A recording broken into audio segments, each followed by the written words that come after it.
السلام علیکم ورحمۃ اللہ وبرکاتہ۔ دوستو، اپنی لڑکیوں کو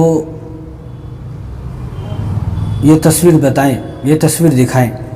اس لیے کہا جاتا ہے کہ پاکیزہ زندگی گزاریں۔ پاکیزہ زندگی آپ کی ہوگی تو انشاءاللہ موت تک آپ کی زندگی میں کوئی رکاوٹیں نہیں آئیں گی، کوئی پریشانیاں، کوئی تکلیف، کوئی مصیبت آپ کی زندگی میں نہیں آئیں گی اگر آپ کی زندگی پاکیزہ زندگی ہوگی۔ اور رسول اللہ صلی اللہ علیہ وسلم نے ارشاد فرمایا، بخاری شریف کی روایت ہے کہ جو آدمی اپنی دو چیزوں کی حفاظت کر لے گا تو جنت کا ٹکٹ میں اس کو دوں گا، میں اس کو اپنے ساتھ جنت میں لے کر جاؤں گا، جنت کا ٹکٹ میں اس کو دوں گا۔ جو آدمی اپنی دو چیزوں کی حفاظت کر لے گا، ایک زبان کی حفاظت اور ایک اپنی عزتوں کی حفاظت۔ یہ دیکھیں آپ، یہ کانپور میں ایک لڑکی کی شادی تھی، مسلمان لڑکی۔ شادی کن کی ہے؟ مسلمانوں کی شادی ہے۔ تو شادی ہو رہی تھی، نکاح کے وقت ایک لڑکا آیا، اس نے کہا کہ اس لڑکے کا نام کیا تھا؟ دیویانش اس لڑکے کا نام تھا۔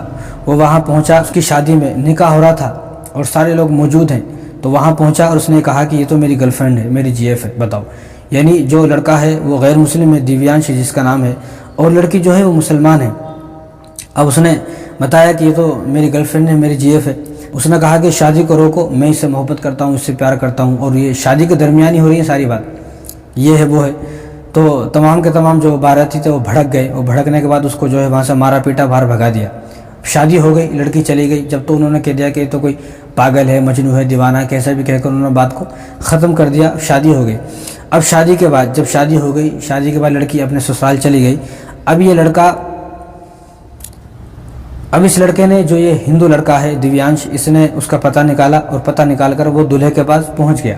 جو دولہے کا گھر تھا اس گھر میں پہنچ گیا، اور وہاں جا کر جو اس نے لڑکی کے ساتھ جو بھی غلط کام کیا تھا پہلے شادی سے، تو وہ اس کے پاس فوٹو اور ویڈیوز تھی۔ آپ سمجھ سکتے ہیں کیسی ویڈیوز، کیسی فوٹو ہوں گی جو انہوں نے ملاقاتیں کی۔ اس کی ویڈیو فوٹو تھی، اور اس نے وہ سارے فوٹوز، سارے ویڈیوز اس شوہر کو دکھا دیے، دولہے کو دکھا دیے۔ اس نے فوراً بیوی کو طلاق دے دی۔ کیا ملا؟ کچھ ملا؟ ایسی بیکار زندگی، بیکار لائف گزاری تو اس کا یہی انجام ہونے والا ہے، یہی انجام ہوتا ہے۔ اب کیا ملا؟ اس لیے کہا جاتا ہے کہ پاکیزہ زندگی گزاریں۔ پاکیزہ زندگی گزارتی، کسی سے افیئر وغیرہ نہ ہوتے تو آج یہ حالت نہ ہوتی، آج ایسے حالات نہ دیکھنے پڑتے، ایسے حالاتوں سے نہ گزرنا پڑتا۔ اب آپ خود سوچیں کہ اس لڑکی کا آئندہ کسی سے نکاح ہو سکتا ہے کیا؟ کس سے بھی نکاح نہیں ہو سکتا ہے، ہرگز نکاح نہیں ہو سکتا ہے۔ اور والدین کو توجہ دینی چاہیے، والدین کو اپنی اولاد کی فکر کرنی چاہیے کہ آخر میری جوان لڑکی کہاں جا رہی ہے، کہاں ٹائم پاس کر رہی ہے، کس کے ساتھ ٹائم پاس کر رہی ہے۔ اب اس کا جو افیئر ہے وہ کافی سالوں سے اس نے بتایا افیئر ہے، ہم دونوں محبت کرتے ہیں، اس نے چپکے سے شادی کر لی ہے، لہٰذا میں اس شادی کو نہیں ہونے دوں گا۔ اس کو بتایا، دکھایا تاکہ شادی ٹوٹے، اس نے فوراً طلاق دی تھی، لڑکی کو الگ کر دیا۔ یعنی 2-4 دن میں ہی سارا معاملہ ختم ہو گیا۔ کہ جس شادی کے لیے ماں باپ کتنا انتظام کرتے ہیں، کتنا پریشان ہوتے ہیں، رشتہ دار آتے ہیں، کہ شادی کوئی حلوہ تھوڑی ہے، کوئی معمولی چیز تھوڑی ہے شادی۔ شادی تو کتنی جو ہے مصیبتوں سے کی جاتی ہے، شادی کے لیے کتنا پیسہ خرچہ ہوتا ہے، اور باپ جو ہے وہ ساری زندگی شادی کے لیے ایک پائی پائی جوڑتا ہے۔ لیکن جب اس کو پتہ لگے ایک باپ کو کہ ہماری اولاد ایسی نکمی اولاد ہے، کہ ایسی لڑکی، وہ بھی لڑکی کا معاملہ ہے کہ لڑکی نے اپنی راتیں کسی اور کے ساتھ گزاری ہیں، اپنا جسم کسی اور کے حوالے کیا ہوا ہے، اپنا جسم کسی کو جو ہے بیچا ہوا ہے، پہلے ہی اپنے جسم کی بولی لگائی ہوئی ہے، اور پہلے ہی اس نے ایسے چھچورے آوارہ کام کیے ہوئے ہیں، گندے کام کیے ہوئے ہیں۔ تو پھر آپ خود سوچیں کہ جیتے جی آپ کا باپ مر جائے گا، جیتے جی آپ کا باپ جو ہے وہ جینا چھوڑ دے گا، زندگی چھوڑ دے گا، جیتے جی اس پر کیا گزرے گی۔ وہ باپ یہ سوچے گا کہ کاش کہ میں مر جاتا، یہ دن مجھے دیکھنا نصیب نہ ہوتا، اس دن کو دیکھنے سے پہلے ہی میں مر جاتا۔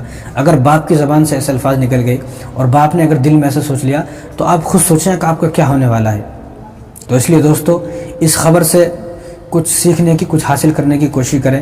تمام لڑکیوں کے لیے بھی پیغام ہے کہ آپ نے جتنے کالے کرتوت کیے ہیں وہ کے سامنے ایک نہ ایک دن آئیں گے ضرور، ایسا نہیں ہے کہ نہیں آئیں گے، ضرور آئیں گے۔ اس لیے پاکیزہ زندگی گزارو، انشاءاللہ زندگی میں کوئی تکلیف نہیں ہوگی۔ شوہر آپ کو اچھا ملے گا، شوہر آپ کو نیک ملے گا، دیندار ملے گا، آپ کی عزت کرنے والا شوہر ملے گا۔ اس لیے پاکیزہ زندگی گزارنے کی عادی ہوں آپ۔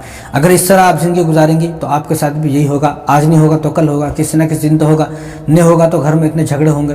دوسری بات، آپ کو شوہر نیک مل ہی نہیں سکتا اگر آپ کی زندگی ایسی آوارہ زندگی ہوگی۔ اور تمام لڑکیاں جو ان بیکار اور بھگوا لو ٹریپ میں پھنسی ہوئی ہیں، توبہ کریں، جلد سے جلد توبہ کریں اور وہاں سے نکلنے کی کوشش کریں۔ اور تمام والدین اپنی لڑکیوں پر نگاہ رکھیں، کہیں ایسا نہ ہو کہ شادی کے دن ہی کوئی منچلا آ جائے، شادی کے دن ہی کوئی من چلا آپ کی بیٹی کو اپنی بیوی بتانے لگے، اپنی جیب بتانے لگے، پھر آپ کیا کرو گے؟ بعد میں آپ کی بیٹی کا گھر ٹوٹے گا، پھر آپ کیا کرو گے؟